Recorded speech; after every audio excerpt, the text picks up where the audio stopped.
ജർമ്മനിയിലത്തെ ഹിറ്റ്ലറിനെ അറിയാത്തവർ ആരും ഉണ്ടാവില്ല, അല്ലേ? രണ്ടാം ലോക മഹായുദ്ധത്തിന് കാരണമായതും ലക്ഷക്കണക്കിന് ആൾക്കാരെ കൂട്ടക്കൊല ചെയ്തൊരു വ്യക്തിയായിട്ടാണ് നമ്മൾ അറിയുന്നത്. പക്ഷേ അദ്ദേഹത്തിന് ഒരു മോശം ബാല്യമുണ്ടായിരുന്നു. അത് നിങ്ങൾക്കറിയുമോ? അദ്ദേഹത്തിൻ്റെ പിതാവുമായി എപ്പോഴും വഴക്കായിരുന്നു. ഹിറ്റ്ലർ ഒരു ആർട്ടിസ്റ്റ് ആവണമെന്ന് ആഗ്രഹിച്ച്, പക്ഷേ അച്ഛൻ സമ്മതിച്ചില്ല. പിന്നീട് 14-ാം വയസ്സിലും പിതാവും 18-ാം വയസ്സിലും മാതാവും മരണപ്പെട്ടു. അദ്ദേഹം ഒറ്റപ്പെട്ടു. അദ്ദേഹത്തിന് വേണ്ട സപ്പോർട്ട് കൊടുക്കാൻ ആരുമുണ്ടായിരുന്നില്ല. ഒപ്പം സാമ്പത്തിക ബുദ്ധിമുട്ടുകളും.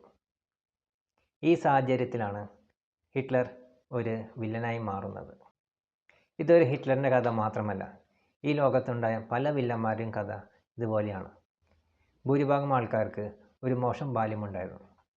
അതുകൊണ്ട് പ്രിയ രക്ഷിതാക്കളെ, കുട്ടികളെ സ്കൂളിൽ വിട്ടാൽ മാത്രം പോരാ, അവർക്ക് വീട്ടിൽ വേണ്ട സ്നേഹവും കരുതലും കൊടുക്കണം.